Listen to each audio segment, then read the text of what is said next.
Beyond the newsroom, where untold story is revealed. BTN Media Beyond the newsroom omukoto semakoto gwayiwayo okwera nga gukuwa ensonga sinasonga zigina maaso n'okubeera nga zitambula mu ggwanga yenze yankotheni dini okuba nga nkuweereza ate era ku nsonga ez'enjawulo eziba zigina maaso n'okuba nga zitambula mu ggwanga lyattu Uganda. Olunaku olwaleero Pastoral Bugingo avuddeyo n'akaaba amaziga amangi ennyo nnyini ddala n'afukamira n'agamba nti Teddy munnange nyamba onzikirize nsobole okubeera nga ndaba ku baana bange. Ebuvanjuba ne bugwanjuba ewaka wasigalawo ewasinga. Beyond the newsroom gwe mukutu ogukuleetera ekyo ekisinga katiranga naffe ng'oyita ku noti 771 44 53 ne noti 744 26 45 na bino bikulu tetulanga bafere tetulanga basawo ba kinnansi n'abagwa mu koowa eryo mwebale kutuwagira. Thank you.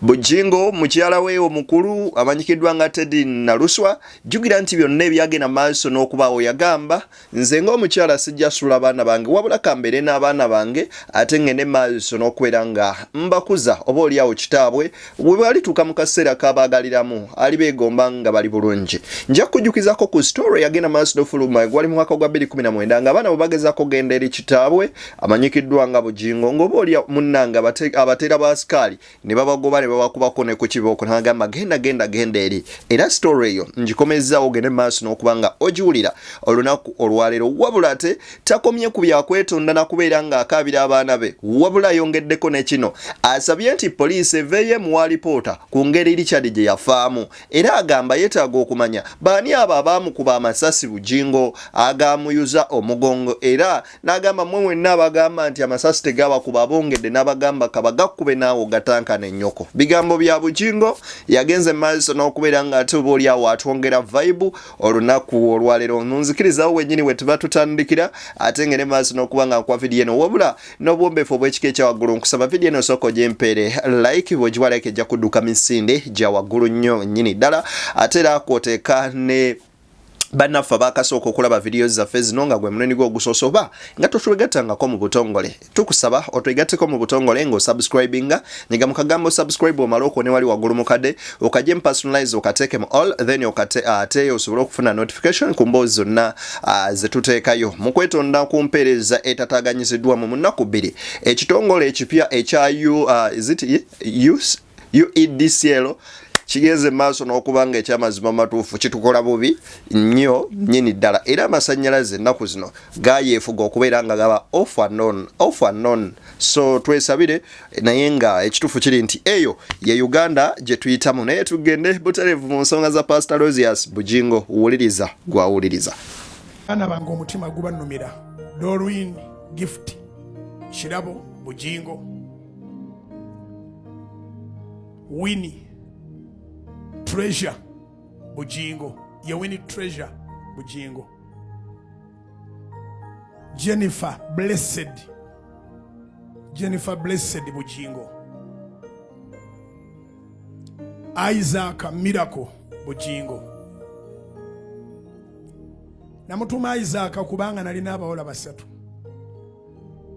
nange ninga Ibrahim nga nduddewo okuzaala omulenzi era ng'ebibuuzo biringa biri ebya Ibrahim nti mu bakozi b'enkozesa abaana be bazadde mwe muliva abasika bwange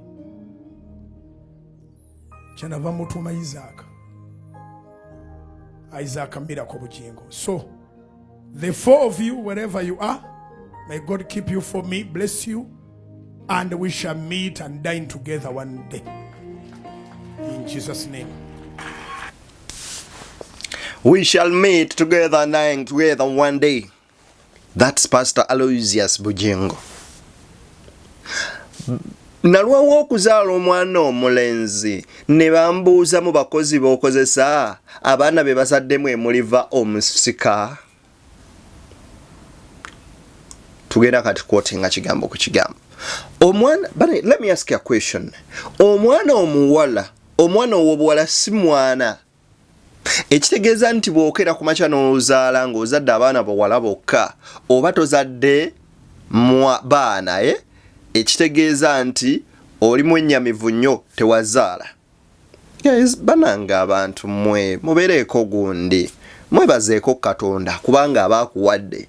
Ekitegeeza waliwo omukozi gwe wali eweeraliikiridde ng'onayinza okubanga mwe munaava omusika. Anyway, yosagala tugendeyo. Pastor Aloysius Bugingo, omukyala Teddy yafuba nnyo nnyini ddala okulaba ng'alekawukko onkolagana eyo ey'okubanga olaba ku baana era nga taggobangako waka wabula wakwatamu ebibyo n'ogenda. Naye njagala osooka olaba story eno, wuliriza, sooka owulirize. Yategeeza nti abaana bagenda okumusaba feeze ng'abasindikira bakanyuma nga babakuba ne bafukamira nga bamugamba dadi tuzze kulabako n'okutuwa school fees n'abakuba n'abagoba okubakuba. Naluso yatusinuka olw'olumu abaana be bayitamu ebyo byonna ani yabiyisangamu abaana. By the way, kati leka mbabuulire kino ku baana abamu abakuze ne ba single mother. Like, anyway, to me dad died budde bwali bukyali naye let me share with you akantu kana abaana ke tuyita most especially abakuze ne ba single mothers. One, otuuka nga omanyi 85% oba 95% ku biki mama obyayiseemu okutuuka awo wooli. Era mu kusoomozebwa okw'ekika ekya waggulu ennyo nnyini ddala. Bugingo embeera eno bw'emala okutuukawo ng'atandise n'okugoba abaana bwe bati. Omu ku badduukirira mukyala Teddy ye mukyala wa Pastor Kayanja, Jessica Kayanja, era n'amubeererawo nnyo nnyini ddala. Batuuka okugenda mu kkooti byonna nga bwe byabeerawo ne bamugamba nti abaana bano olina okubaweera, olina okukola bwoti ne bwoti, era olina okubawulabirira n'omutima gwa ssente bwe guti. N'abikolako for some time. N'amala n'abireka. N'alaga nti afunye omugole Teddy gw'ayagala ennyo nnyini ddala. N'agamba nti y'ono. Naye katubuuze, tuyinza okubeera wano ng'oli eyali ex wa Teddy yagamba kale naye tamuliraba ku mwana, ate nga ne Bini yakikkaatiriza mu bigambo bye imbu bwe muliraba ku mwana wa Susan mbu ye Bini lwakiri afa. Bigambo bya Uncle Bini in quotation, mark my words, bigambo bya Uncle Bini eyali ku lusegere lwa Teddy ennyo nnyini ddala nga bagamba imbu. Mu kaseera k'okukola mu kasino baliwoko engeri gye bapreventingangamu abaana abuwala obutasobola kufuna mbuto. Kaakati eyo methods ze bakozesa oba oliawo tezikukkiriza kugenda maaso nakuzaala ne bw'oba ng'onnyuse. Ne twebuuza akabanga kano konna more than 8 years pastor nga alina omukyala tetulabayo kakusesema yadde. Musumba yandiva atuuse kaseera nga yeeraliikiridde ng'alaba yandyetaaze okubaako n'omwana gw'abuusabuusa naye nga wano tewali, ng'alaba waliwo byeyandisharinze n'abaana be. Omanyi abasajja basobola okuzaala mu baana ab'enjawulo naye a time comes nalaba ng'ebintu bye bigenda n'agamba abaana bange ng'alina okubeerako watandika okuappointinga nti gwe kwasaganya wano gwe wano n'abaako n'omwana we amutegeera ow'omusaayi gwe. Ate munnange ensobi ziri ez'oluvannyuma zigenda mu maaso n'okubeera nga mu kuzibikkako zizaala ensonyi. Zitya bwe zizaala ensonyi? Pastor Bugingo kansooke nkuwa ekitabani kye kino ekito kya Isaaka kyavayo ne kyogera ku nsonga bambi. Nagamba naye omwana omuto sooka owulirize wano kati. Kano k'abakyala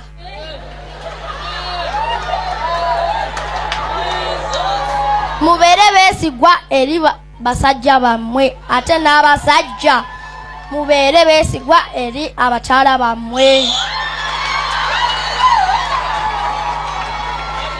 Naffe nga bapasita tulina okubeera honesty, abantu bwe tubuulira enjiri mu kifo ky'okubuulira obulimbi. Ensonga lwaki tubeera nga tubuulira enjiri entuufu okusevinga emyoyo. Omwana ono yatuuka ku serigamba abakyala babeere beesigwa eri abaami baabwe n'abaami babeere beesigwa. Okusinza kati ku conversation omwana ono gy'afuna ye ne maama amulagira ddala nti dad wasn't honest to me. he wasn't trustworthy at any point. Kubanga gw'omuntu gw'obadde naye mu kisenge gw'obadde naye nga munnamanya eby'omunda watuukira mu public ugamba omukazi namuguliranga cotton n'enkoowa ne mugulira pads n'enkoowa ng'omukazi yenna yalwadde ekikulukuta akulukuta bukulukuse mmwe kubali wano ani yandisobodde okuyimirira okubeera n'omuntu bw'atyo. It's your secret between you the two. Why would you come and expose your wife whom you have slept with for more than 20 years? For sure, ekyo Bugingo kyamuleebeesa ne kimufuula okuba ekisajja sajja kubanga omusajja ina tasobola ku exposinga mukazi we ne baba baawukanye. They stay biri bisigala aside ebibaawukanyiza na taking another route and everyone stays in his or her lane. Instead of contradicting atera n'okwogera oba oliawo ebigambo ng'ebyo abaana bo bye bagenda maaso n'okuwulira. Golowooza abaana bano nga tetunnaba kudda ku Bugingo mbu yeetonda akola biki akaaba amaziga. Amaziga bange bayita amaziga g'ekirogo. Golowooza omwana awulira atya ng'otudde oli ku TV ku radio oli ku maama we omugamba nga bwe yalwala ekikulukuto nga n'omwana atamanyi ekikulukuto kye ki n'agenda yabuuza mukwano gwe ekikulukuto kye ki nti omukazi ng'akulukuta n'akola atya. Golowooza omwana oyo awulira atya era gwe taata agenda kukwagala nga gwe taata ayisizza bw'otyo maama wo. Nammwe muyimirireko mu bigere by'abaana nga ye taata yakugoberako ku geeti nga ye taata eyakwata omukozi mu kampani eyali omukozi mu kampani n'amufuula mukazi we. Taata oyo lwakiri omukazi yandimujje walala ne mu kampani omukazi mu kyaki. Kale Bugingo ekituufu kiri nti yatuswaza. Anyway, kati wuliriza wano ng'akaaba. Wulira. Nange ebadde process. It has taken me so long to heal. That's why I don't want to go into the details of what I'm forgiving. I am forgiving everything. We need treasure Bugingo. Kusonyiye nga nkijja ku ntobo y'omutima gwange.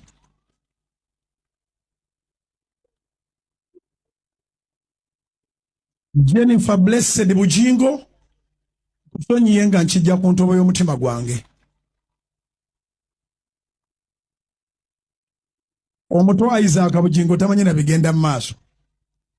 Era nsaba Mukama ansaasire bulijjo nsaba omukisa nga ngusabira Isaac Bugingo every day without fail.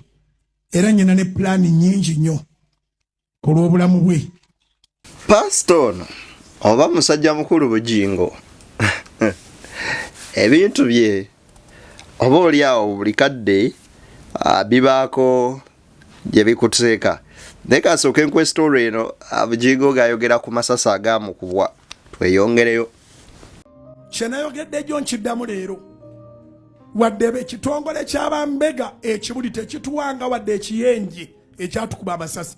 Tekitegeeza nti abaatukuba amasasi n'abaali mu lukwe Katonda baamubula. Era nakugambye nti bw'okwata olupapula bangi bwe bakwata olupapula bateekako ensonga nga 5 ezaakubye amasasi. Ekyennaku nga n'abasumba mwe bali mu nsonga 5.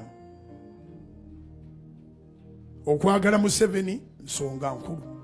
Okwagala Muhoozi n'omutima gwange gwonna toyinza kungula sisobola bavaako abo mbaagala.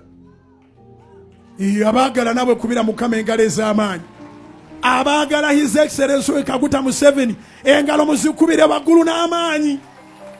Abagamba bw'avaako Muhoozi addeko zikubire waggulu n'akaluulu. Amiina. Kati awo ne bw'oba ofa sijja kubakyawa. Abo ababiri balowoozebwa okuba nti abatabaagalira ddala be bankuba amasasi. Bw'obavaako abo kuddako basiyazi. Abasiyazi bakwata kisooka. Bw'obavaako abo ozaako basumba. Kyannaku. Wadde CID ekyanoonyereza erimala n'ebagwako. Olaba yakwata ab'omugenzi Kagezi n'abaatukuba amasasi bajja kulabika. Katukkirize Katonda. naye ekyennaku nti bw'ova ku batemu abasigadde ozaako basumba ng'ate n'oyo omu tomubuusa maaso kubanga ankyawa n'amagezi ge gonna ankyawa kale bambi ankyawa naye nze simukyawa ebyo ebiseera sibirina simukyawa naye osanga omuntu agandi naye n'abasumba tobabuusa maaso kubanga amasasi nga gavuze ne bakusomera abantu 10 abatanyega kigambo nga mu ggwanga mwebali naawe bayise mu mutwe gwo. Bayibuli omanye tugamba nti tuwawebwa omwoyo w'amagezi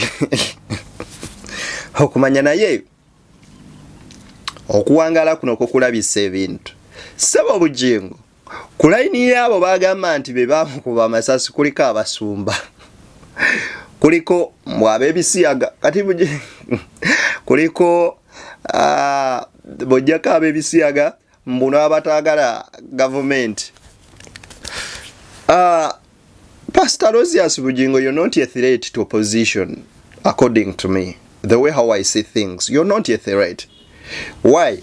Every Ugandan has a right to support a person or a politician or any political party that he feels like chayagala or that he feels comfortable with.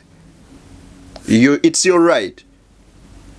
Wabula mudembe eryo omanyi waliwo okuba n'eddembe eryo naye n'okozesa obubi eddembe eryo n'okolaaki and you offend someone, then after offending somebody n'olyoka oba ng'okoze omusango okuvuma okuvoola n'okuwaayiriza omuntu ebintu by'atakola kye tuyinza okutwala nga defamation. You defaming someone ogwo ate gufuuka musango kuba wavaayo n'otugamba nti gundi muli wa bisiyaga otanishinga erinnya lye in public.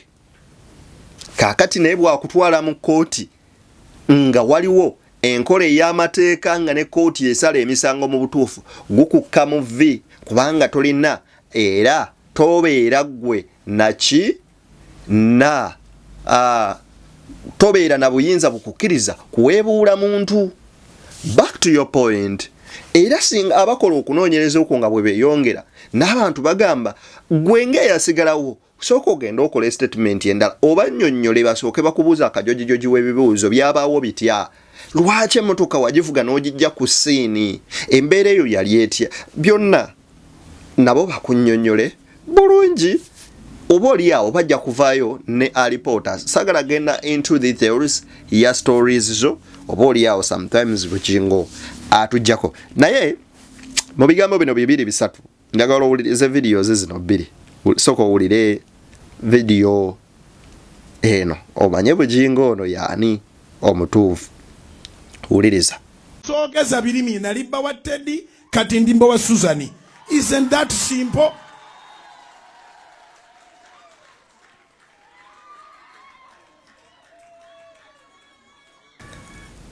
It is very you're brief and simple. Kakati muwulire ono Bugingo waluli ensi ekyuka. Wuliriza. Tambuza video. Tuli mu mulembe nga muzibu nnyo. Omuntu gwavudde naye mu bwavu tamufaako tamwagala tamusaamu kitiibwa.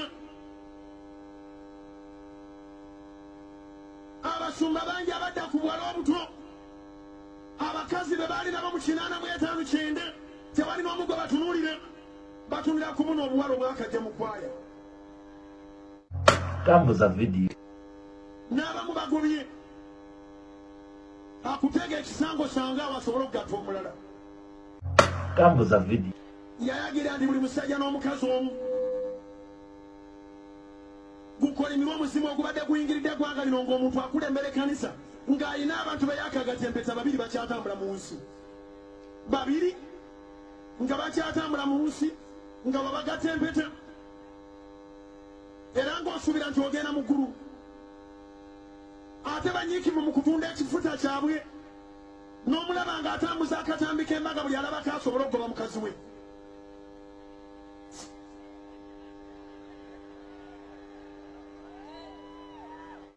Tambuza video. Ngoba omwoyo ogubadde gugenda okwawula amaka ng'abakulembeze be bakitandise. Nyambako tugusazeemu. Erinnya lya Yesu limusire waggulu mu musajja omu n'omukazi omu mirembe na mirembe. Kibeerewo bwe kityo omwoyo ogubaawula gufe. Ebiseera ebyo Bugingo ng'alumba nnyo Bishop David Kiganda bwe yali amaze okwawukana ne mukyala we n'agenda maaso n'okuwasa Cindy Kiganda. Yamulumba omwaka ne guyita n'akwata n'ogwokubiri nga buli lwayimirira ajja avuma Kiganda amuteeke wali. Bw'akoowamuko omwezi guno n'avuma ku kitabo omwo yaserwa dda n'amuvuma n'amuteeka wali. So naye Bayibuli egamba ky'osiga ky'okungula. I think akungula kati ebimu ku ebyo byesiga. Awo munzikirize mbate mbagalize bye munjagaliza yenze Deni. Beyond the newsroom omakoto semakoto ogwasalawo kubanga gukuwa ensonga asemasonga.